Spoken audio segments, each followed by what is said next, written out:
Welcome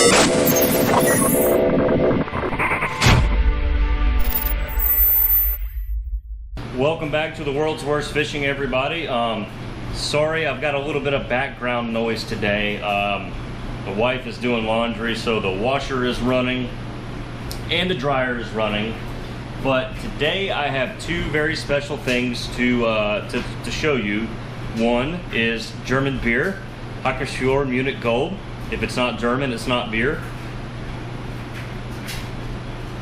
And second is we're going to be doing a review of Dead On Plastix. This has been long awaited. I'm very excited to try this stuff. So we're just going to start with the most basic thing, right? Worm plastic. And we're going to do a quick smell test. It barely smells at all. That's number one. Number two, it actually smells quite good. So we're going to go ahead and dump this into a cup.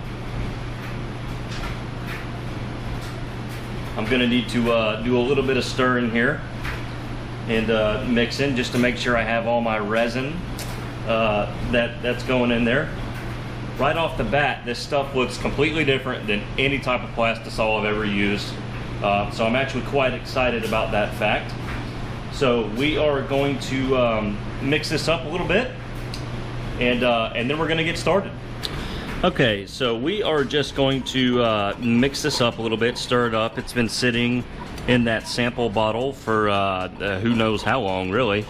And so we're just going to stir it up a little bit just to kind of get the resin and the plasticizer mixed back up like normal. And we are not going to do any vacuum chamber, any degassing, and we're not going to add any color whatsoever. We're going to cook it up and see how clear this stuff cooks. So we're right at half a measuring cup of Plastisol. So I don't want to do 3 minutes like I normally would for a full cup. I'm probably going to start with I'll probably start with 1:45 and see where we're at, and then get it up to temperature from there. Well guys, that right there pretty much says it all. This was no degassing, no heat stabilizer. It has cooked pretty much crystal clear, and I actually got it a little hotter than I wanted to. Even then, that's not running me out of the house. Very low odor. As you can see, very, very low smoke, and really not a bubble to be seen. So we're going to compare that with my cheaper Plastisol, the LureWorks Porosol. Alright, so to make this a fair battle, I measured out about the same amount of LureWorks Porosol, and I did not degas and I did not add any additives to it. I didn't put any heat stabilizer or anything, and we can see lots of bubbles. That is just an exorbitant amount of bubbles, and you can see how much it smokes. Well, actually it's not smoking too bad because I didn't overheat it, but let me try to get this clear. Let me try to get the bubbles cleared, and then we can look at the difference in tone. You can take a quick peek and tell, well, I can tell here at least, that the Dead On is definitely clearer. This has a slight yellowish tone to it. This looks like gin and vodka, and this looks like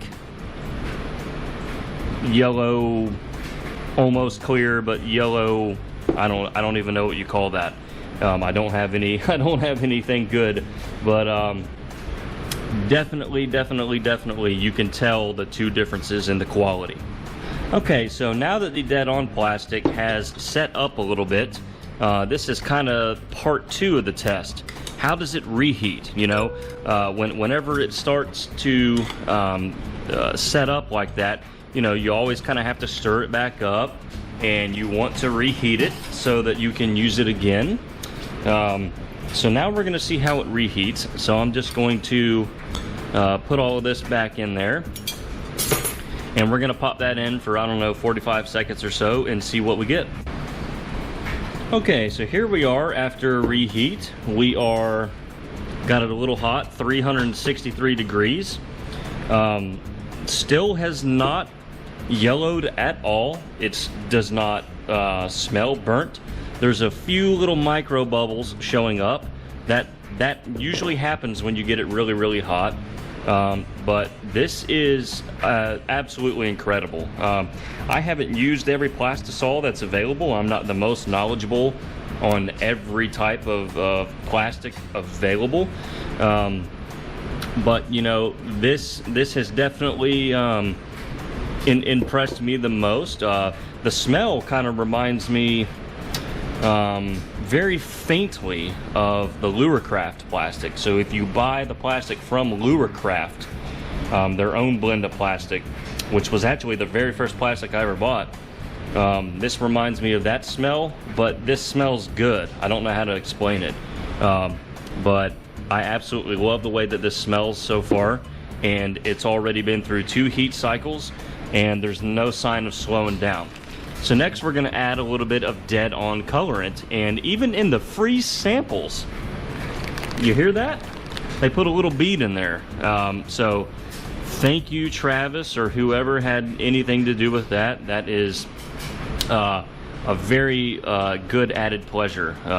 That was horrible grammar. That is a very appreciated, thoughtful addition there. All right, so I've got to cut that. Give me a second. So we're just going to add some blue and just see what we can come up with. I've never used any of this colorant. I've actually been sitting on this stuff for like 2 weeks because I wanted to use it on camera. So there's what, 4, 5, 6, 7, 8, 9, 10, 11, 12. I don't know, we'll stop around 15 or so drops and see what we get. Let me just stir this up here. Oh yeah. And I like the fact that I'm stirring pretty violently and I'm still really not getting many bubbles. You know, if you've watched many of my videos, you know that I usually add the colorant beforehand. However, you can't really test how clear a plastic is if you add the colorant ahead of time, because then once you cook it, obviously it's going to be whatever color you chose. So that's actually really cool. It looks like it's really thick, but if you look at it on the knife, it's actually really not.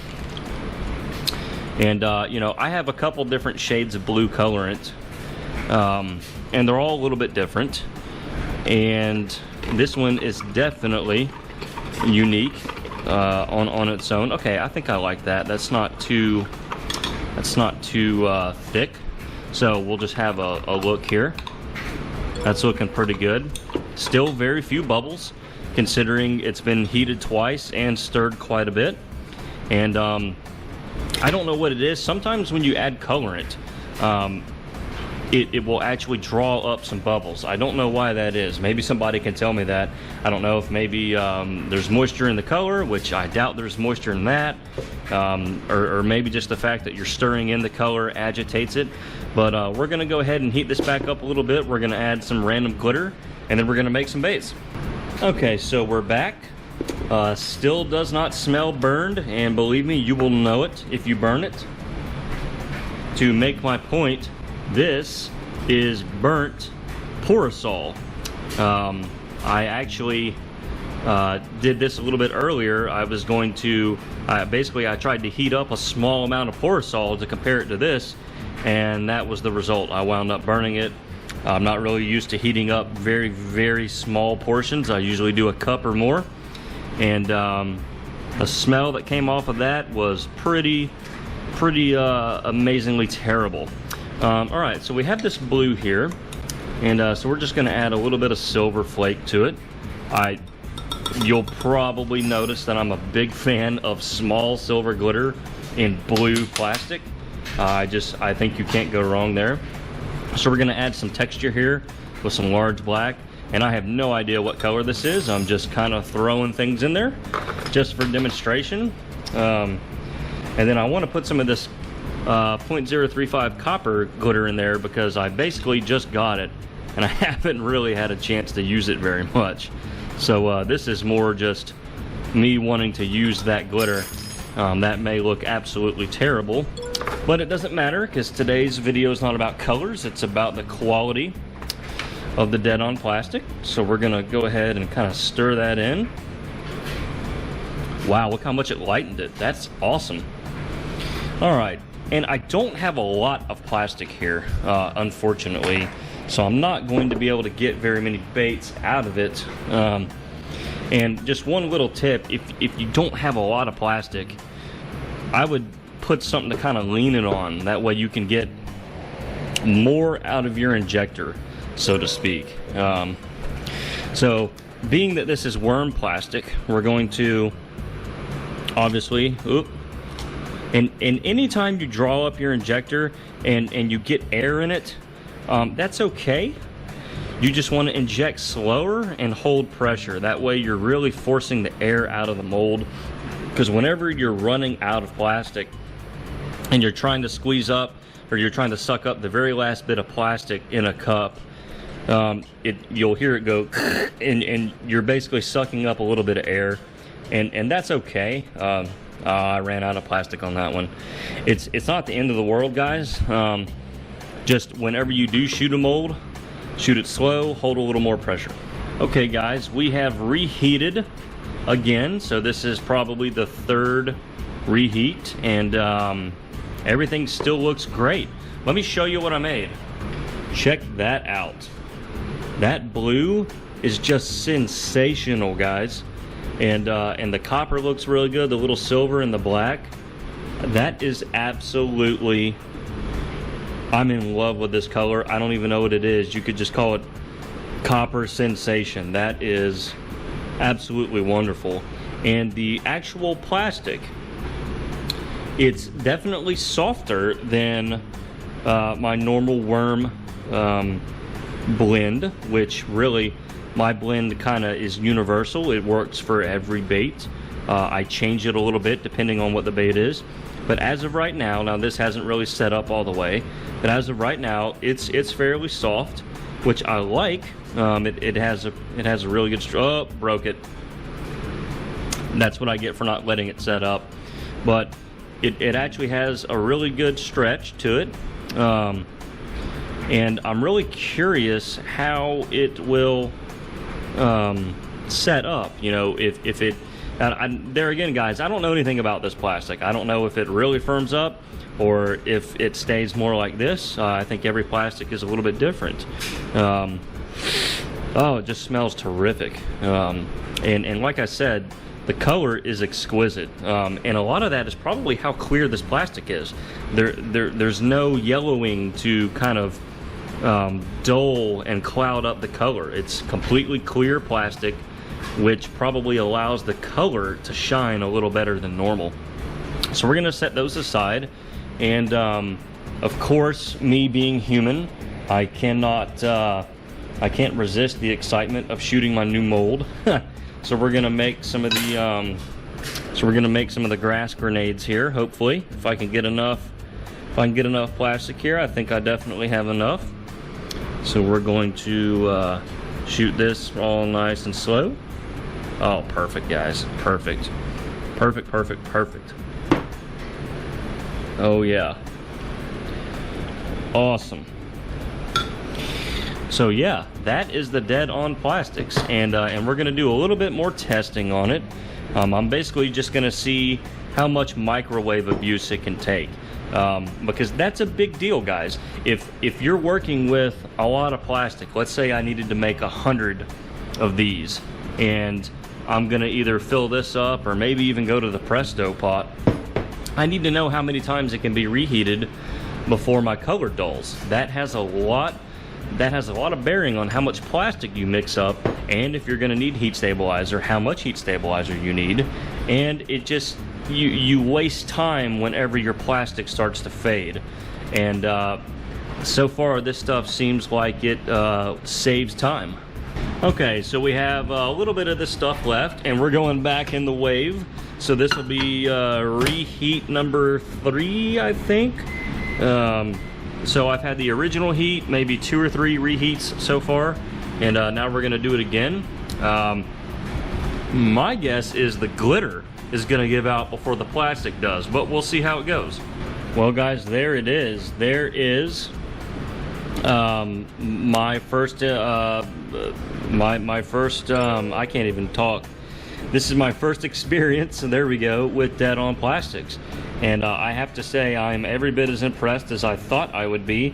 I've talked a lot with Dead On Plastix about their product, and I've seen other people talk about it and review it, and I finally got some in my hands, and I have to say, this stuff is every bit as good as the rumors. All right, everybody.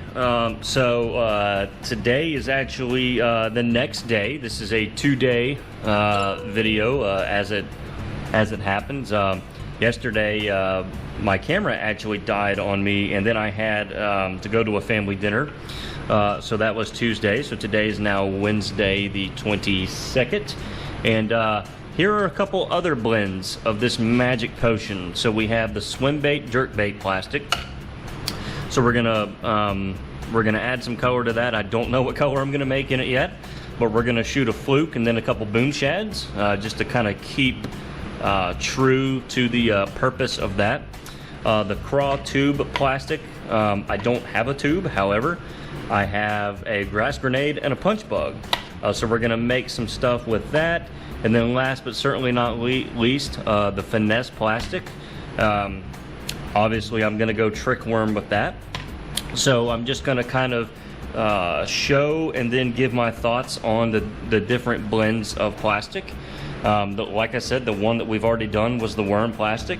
And I've actually had a day to sit on it. Let me go get it real quick. Here we go.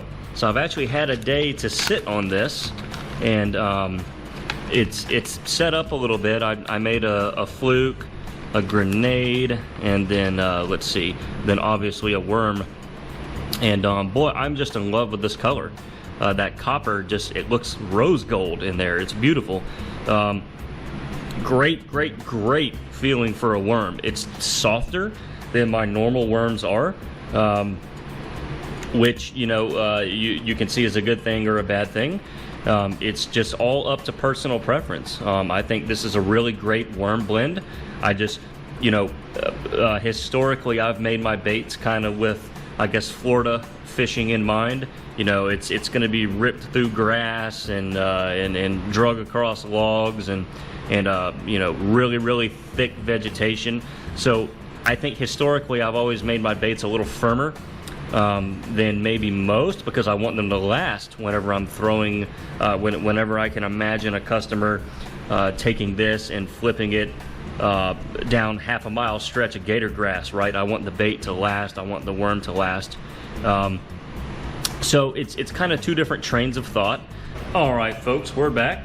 This stuff has cooked up crystal clear. If I didn't know any better, I would probably mistake it for gin and drink it. So for the jerkbait and swim bait formulation, I'm going to make a color that really showcases how clear this stuff is. And guys, there's a few micro bubbles in there because I got it a little too hot. That's still pretty much bubbleless. I'm not gonna put that in the degasser. There's absolutely no reason. So we're gonna make a color that showcases how clear it is. So we're gonna go with no colorant, but we're gonna add some flake. So we're just gonna go big silver here. Big square silver, what the heck. We'll put some of that in there. Give it some big texture. Oh, hold on guys, wife's calling. All right, we're back. So big silver, and then we're gonna go with some hologram glitter. So this is a lavender blend right here. So we're just gonna do a little bit of that, and then we'll do the same with some blue hologram. So we have some laser blue right there, and we're just gonna put, I don't know, about half a scoop of that in there. and I don't know if this color will look good at all. I sure know yesterday's color looked good. Wow, I was surprised just throwing random things in there that it looked good. But this is to just showcase the clear properties of this bait, and I think that is really worthy of showcasing. Just what kind of, you know, it opens up a whole new world of colors. The fact that you can shoot that clear, you know, you're not scared to make a clear color, so to speak, because you know it's going to work out. So we're gonna do we'll do 2 boom shads, and then we'll try and squeeze out 3 flukes. Ooh, baby, do you know what that's worth? I think heaven is now a place on earth. What a great song. Wow, I could not have pulled this off with my lure works. Well, I could have, but it would not have been near as clear. I've had to, here's a good one for you. I've had to steer clear of making clear colors because the lure works has a slight yellow tint no matter what I do. All right, since I'm in Tallahassee, we're gonna do a drum roll, but it's gonna be a little bit of Florida State University Big 8 drum line.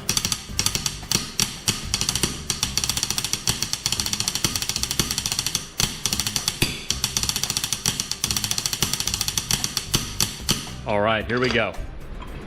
Oh yeah, guys, that's killer.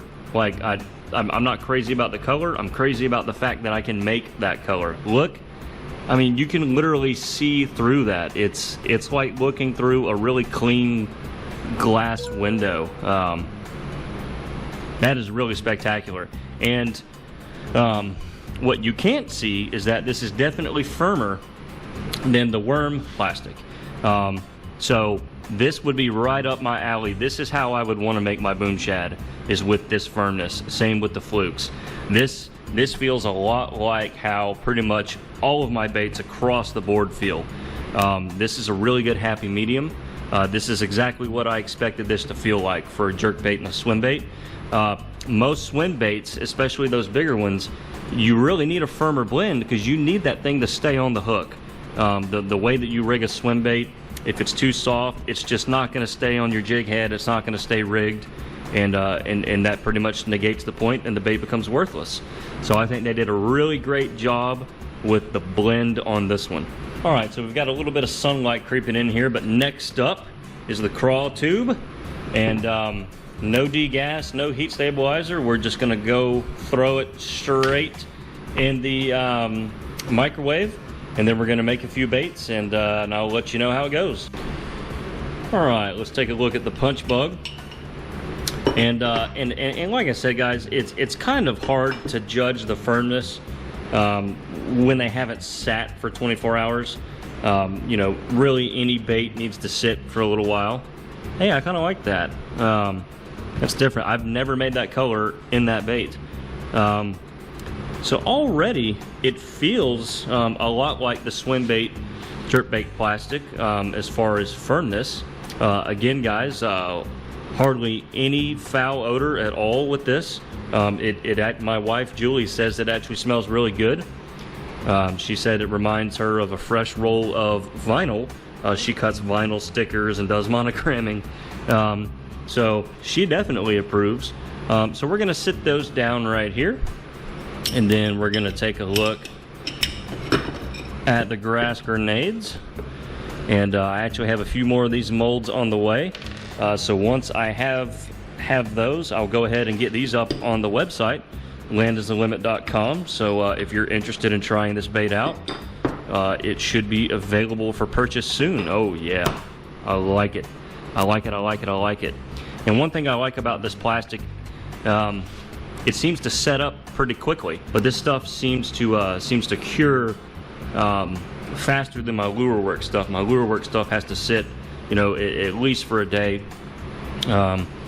This stuff feels like it sets up a little better. I'm not sure. Maybe somebody who's more educated can comment on that.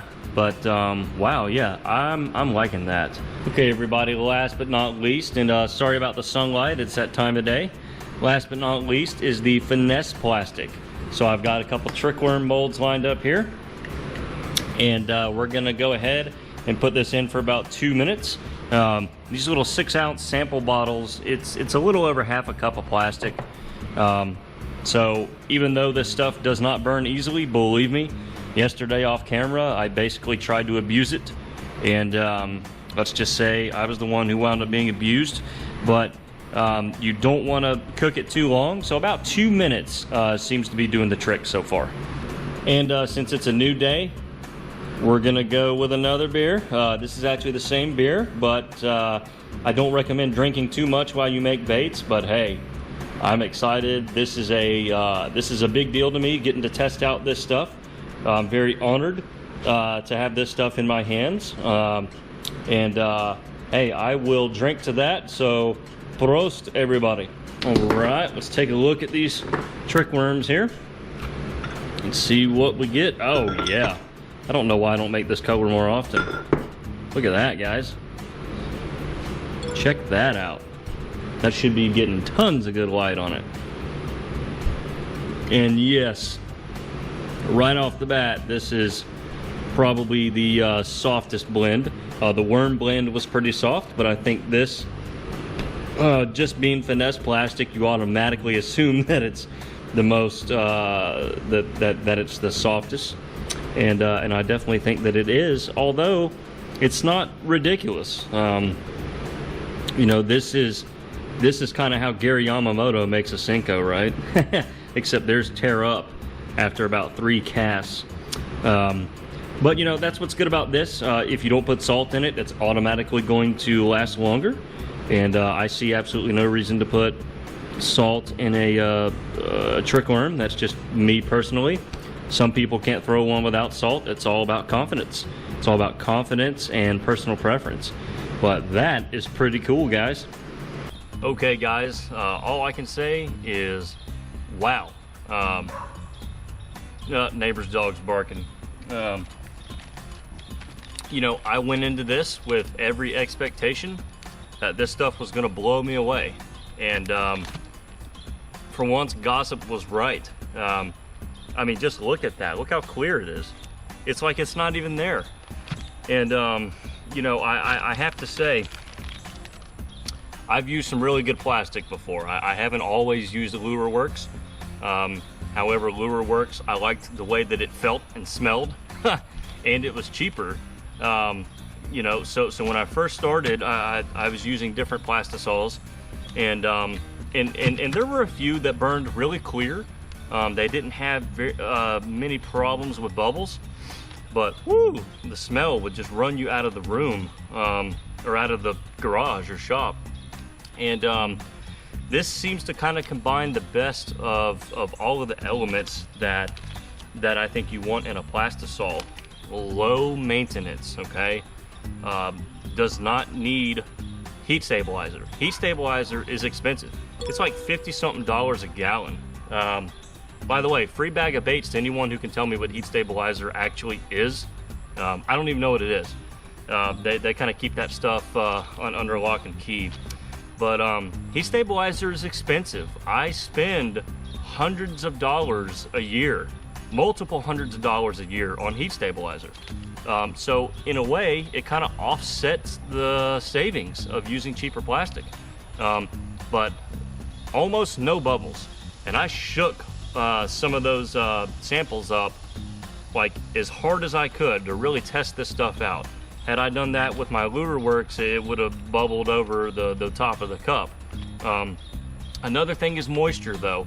I don't care how good your Plastisol is, you want to try to keep your containers sealed, because if you're working in a garage or any sort of shop that isn't 100% climate controlled, moisture and humidity is going to get into your plastic, and that's just bad news bears for everybody.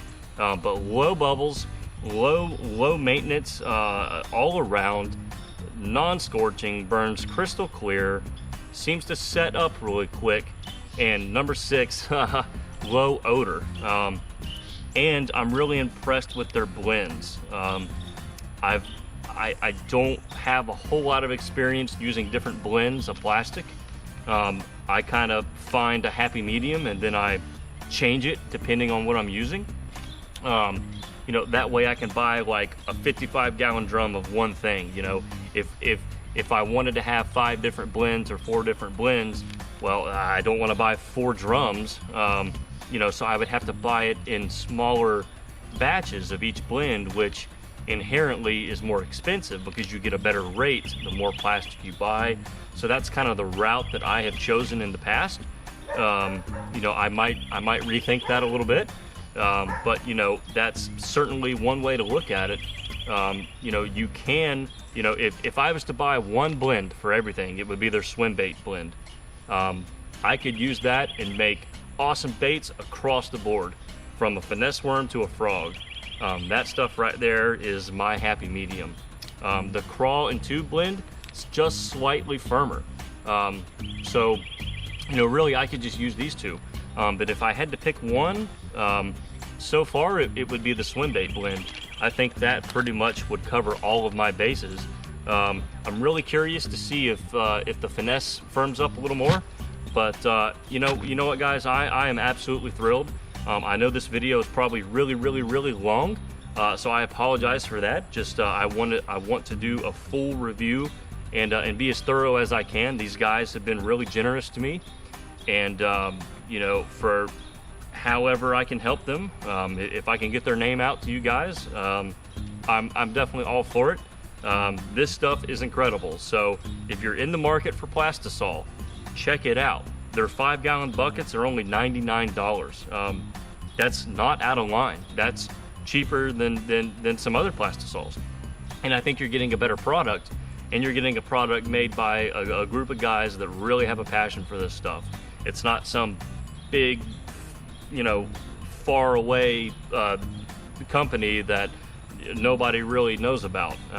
These guys are pretty transparent. They're all over social media. They're really involved in the hand pouring community, and I'm kind of privileged to kind of be a part of it in a way, in any way that I can be.